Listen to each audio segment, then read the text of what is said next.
أما بعد فأعوذ بالله من الشيطان الرجيم بسم الله الرحمن الرحيم میرے محترم سادہ کرام اور میرے عزیز دوستوں السلام علیکم. آج میری تقریر کا عنوان اسلامی مہینہ محرم الحرام ہے. محرم الحرام اسلامی سال کا پہلا مہینہ ہے. محرم کا لفظ تحریم کا بنا ہوا ہے اور تحریم کا لفظ حرمت سے نکلا ہے. حرمت کے لفظی معنی عظمت و احترام وغیرہ میں ہے. اس بنا پر محرم کا مطلب عظمت و احترام والا مہینہ ہے. صدر اعلی وقار واقعہ کربلا تاریخ میں ابو خراش واقعہ ہے. یہ اقتدار کی جنگ نہیں، اقتدار کی جنگ دو شخصوں کی لڑائی نہیں، دو شخصوں کی لڑائی نہیں، وہ احتیاط کا خداؤ تھا.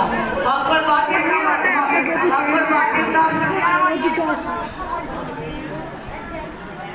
حق اور باطل کا معرکہ تھا. یزید ظلم کا اشارہ تھا. حسین ابن علی امن علی رحمت تھے. یزید ظلم و ظالم بن کر ابھرا. حسین ابن علی حق و صداقت بن کر ابھرے. حسین مثبت، حسین کامل، حسین عاقل، حسین داخل. یزید منفی، یزید ناقص، یزید خارج، یزید باطن. یہی کرشمہ ہے سچ کا واسف، یہی کرشمہ ہے سچ کا واسف، یہی کرامت ہے کربلا کی. شہید کر کے یزید فانی، شہید کر کے یزید فانی، شہید ہو کر ہو جائے باقی. علی وقار علی کے بعد علی معاویہ مسلمانوں کے خلیفہ بنے. آپ نے اپنی زندگی میں یزید کو نامزد کر دیا اور پھر یزید نے اور مسلم اس کو بیعت کرنا شروع کر دی. امام حسین کوفہ سے کوچ کر کے مکہ پہنچے تو اہل کوفہ نے سینکڑوں دودھ دے کر آپ کو کوفہ آنے کی دعوت دی. امام حسین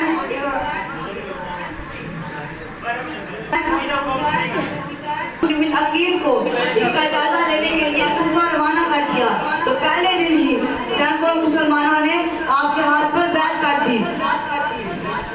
آپ نے امام حسین کو حکومت بھیجا اور مکہ آنے کی دعوت دی. آپ کوفہ آنے کی دعوت دی. آپ اپنے خاندان کے ساتھ کوفہ پہنچے تو آپ نے دیکھا کہ کوفہ کے غداروں نے اپنے وعدے کے خلاف ہو گئے ہیں اور یزید کو اطلاع دے دی ہے. آپ نے یزید کو بیعت کرنے سے انکار کر دیا تو یزید نے آپ کے خاندان پر پانی بند کر دیا.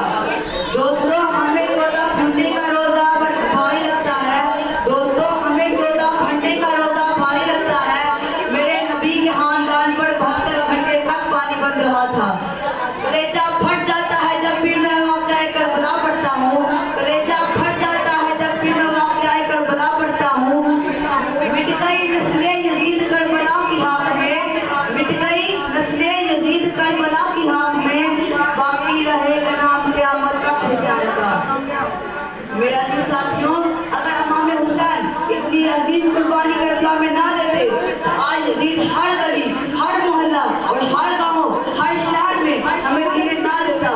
دوستوں اگر واقعی ہم امام حسین سے سچی پکی محبت کرتے ہیں تو ہمیں حق و صداقت کا پرچم بلند کرنا چاہیے اور ان کے عظیم مقصد کو ہی اپنا مقصد اولی سمجھنا چاہیے. میں ساقی شیخ کے ساتھ اپنی تقریر کا اختتام کرتا ہوں. جنت کی آرزو میں